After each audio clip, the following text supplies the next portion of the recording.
fomentar la reflexió i canviar els hàbits en relació a la salut mental. Aquest és l'objectiu de la darrera campanya itinerant de l'entitat Obertament, que aquest dimarts a la tarda s'ha aturat al centre de Gavà. El que volem és apropar què vol dir la discriminació per raó de salut mental a tota la població. El que nosaltres sabem és que una persona que pateix un problema de salut mental, el que més li dificulta tenir una vida plena, normalitzada, no és el trastorn, sinó és la mirada dels altres. Llavors volem que això es modifiqui i la millor manera de fer-ho és portant unes preguntes que tenim aquí darrere, que són uns plafons, on posem de manifest 3 àmbits de la vida, no? Que és l'àmbit laboral, l'àmbit de les relacions socials i també tenim un altre plafó que va sobre la família, que al final són 3 parts troncals de la vida de qualsevol. A més d'aquests plafons amb els que s'espera que la ciutadania obtingui una mirada més conscient sobre la malaltia, trobem també un sofà que convida, metafòricament, a prendre's una estona per aturar-se i poder parlar sobre aquest tema.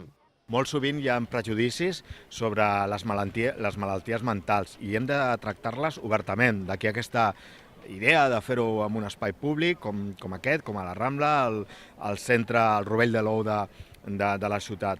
I és bo sobretot per les persones que tenen malalties mentals, perquè els prejudicis són part del problema. El fet d'amagar-ho, el fet de tenir etiquetes, doncs bé, això els hi perjudica. Per tant, també és veritat que des de la ciutadania no sabem de vegades com tractar, com gestionar aquestes situacions i per tant entitats com aquestes ens ofereix una eina, uns recursos per a poder-hi comunicar-ho i tractar-ho com és, com una malaltia. Jo vaig contraure la malaltia als 21 anys, llavors des dels 21 fins als 30 vaig tindre diverses recaigudes i tal, i als 30 vaig agafar l'estabilitat.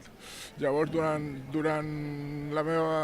el procés de la malaltia vaig tindre algunes amistats que em van donar de banda, però ja quan vaig agafar l'estabilitat als 30 anys, llavors vaig tindre moltes amistats, suport de la família, dels amics, i fins avui en dia.